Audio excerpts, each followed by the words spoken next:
Praise the lord. Bless food रेसिपीमध्ये आपणा सर्वांचं खूप मनापासून स्वागत. तर साबुदाणा आणि बटाटापासून अगदी पाव चमचे तेलामध्ये पण चवीला तितकीच भारी रेसिपी कशी करायची त्याचं आपण बघणार आहोत. आणि ही रेसिपी बघितल्यानंतर नेहमी याच पद्धतीने बनवाल. इथे मी 2 वाटी साबुदाणा भिजवून घेतलेला आहे. तुम्ही तुमच्या आवडीनुसार गरजेनुसार कमी जास्त देखील साबुदाणा घेऊ शकता. यासाठी मोठे 3 बटाटे घेतलेले आहेत उकडलेले. हे बटाटे 400 ग्रॅम आहेत वजनी प्रमाणात सांगायला गेले तर साबुदाणा आणि बटाट्याचं प्रमाण ठरवताना जितके साबुदाणे तितका बटाटा किंवा कमी जास्त प्रमाणात देखील घेऊ शकता. तर यामध्ये चवीनुसार मीठ टाकलेलं आहे. तर अगदी थोडक्या सामानामध्ये म्हणजेच थोडक्या साहित्यामध्ये झटपट बनणारी रेसिपी आहे. इथे मी थोडेसे चिली फ्लेक्स टाकते. याऐवजी तुम्ही जी आपली ओली हिरवी मिरची असते ती बारीक करून घातली तरीही चालेल, पण हा अगदी सोपा ऑप्शन आहे म्हणून मी इथे घातलेला आहे. हे सगळं छान एकजीव करून कुस्करून घ्यायचं आहे. बटाटे किसणीने किसून देखील घेऊ शकता, पण बटाटे चांगले उकडलेले आहेत त्यामुळे ते अगदी सहजरित्या असे कुस्करता येतात. तर यामध्ये आवडीनुसार शेंगदाण्याचं थोडंसं कूट, जिरे वगैरे देखील घालू शकता. पण ही रेसिपी अगदी लहान मुलं देखील आवडीने खातील त्यामुळे यामध्ये जास्तीचं काहीच घातलेलं नाही आहे.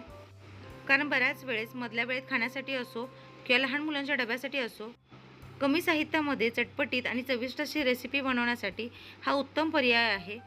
सांगितल्याप्रमाणे साबुदाणा, बटाटा आणि मीठ, चिली फ्लेक्स सगळं अगदी एकजीव करून घ्यायचं आहे.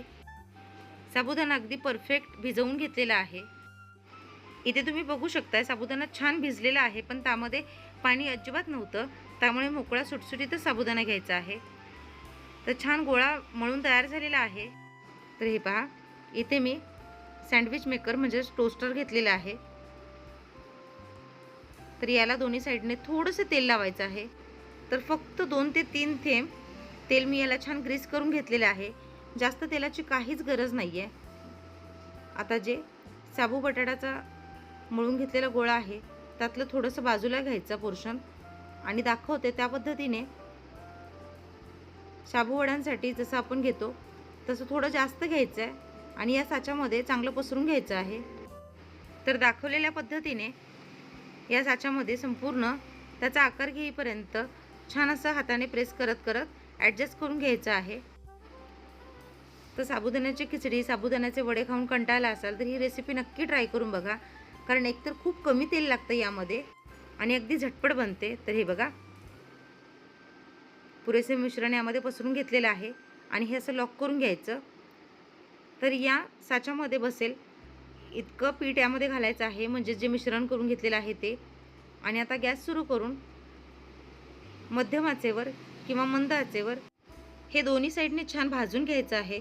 गॅसची आच खूप मोठी करायची नाही आहे, नाहीतर वरतून फक्त साबुदाण्याचा रंग बदलेल, करपेल आणि आतून तो कच्चा राहील. तर एका बाजूने 2 मिनिट मंद ते मध्यम आचेवर भाजून झाल्यानंतर बाजू पलटी करून पुन्हा 2 मिनिट मंद आचेवर हे छान भाजून घ्यायचं आहे. तर हे बघा, दोन्ही साईडने हे छान भाजले. आता गॅसची आच बंद केलेली आहे. तर बघा, रंग किती सुंदर दिसतोय. तर बिनतेलाचा हा नाश्ता आहे असं अजिबात वाटणार नाही. तर फक्त 2 ते 3 थेंब तेलामध्ये हे मस्त साबुदाणा बटाट्याचे सँडविच तयार होतात. तर तुम्हाला प्रश्न पडला असेल वरून तर हे छान भाजलंय पण आतून साबू शिजलेत की नाहीत, तर तुम्हाला तोडून दाखवते. हे पहा, वरून छान कुरकुरीत होतात आणि आतून मस्त असे हे बघा मऊसूत होत आहेत. तर साबुदाण्याचा रंग पूर्णपणे बदललेला आहे. तर साबुदाणा अजिबात कच्चा नाही आहे, वरून कुरकुरीत आतून सॉफ्ट. विशेष म्हणजे फक्त 2 ते 3 थेंब तेलाचा वापर करून ही रेसिपी बनते. तर चवीला भारी, बनवायला सोपी, पौष्टिक अशी नाश्त्याची नवी रेसिपी नक्की ट्राय करून बघा.